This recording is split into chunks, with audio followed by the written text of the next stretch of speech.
wanted to do was to take a look at how much it would actually cost to attend higher education and put that in the context of what students and families make, the actual amount of money that they have available to them.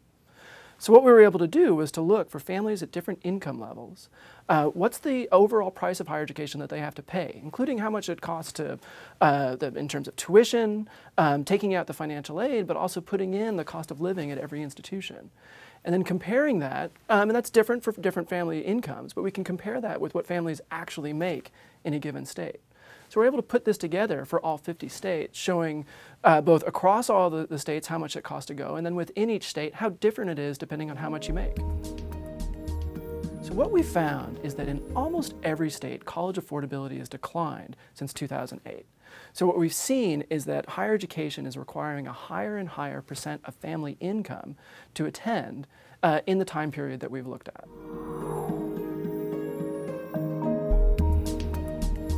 So one way we like to look at this is look at kids with the same test scores, people just about to enter higher education who have the same test scores.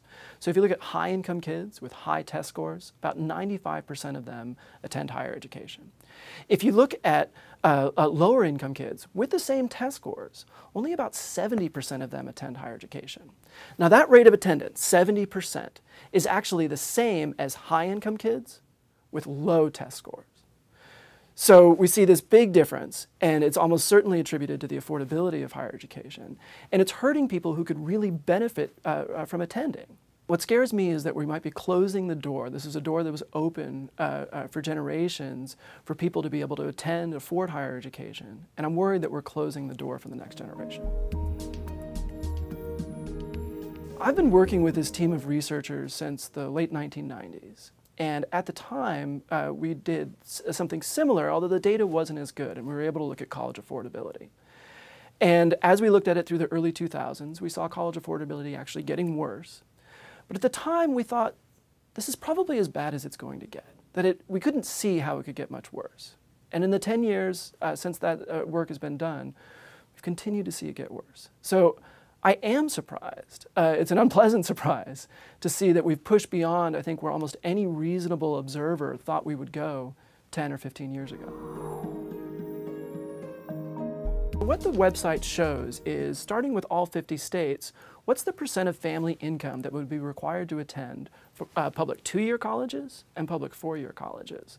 But then when you go to every individual state, what we're able to do is to calculate for people living in essentially every different neighborhood in the state, a census tract in the state, what's the average family income in that census tract, and how does that compare to the cost of attendance of nearby colleges? So you can get a sense for every different geographical region in the state, how much do families have available to pay for college, and then how much do those nearby colleges cost?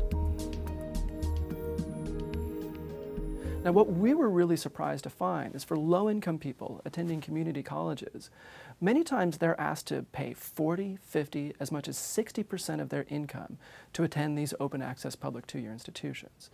Now if you think a family making $15,000, $16,000 a year, 30, 40, 50% of their income simply isn't going to be available to attend. So without borrowing the money, it's hard to see how they're going to be able to cover those college costs. So one state that does particularly well is California. And what California has is a very affordable public 2-year system, provides low tuition, low cost of attendance at its community colleges, plus a substantial need-based financial aid system.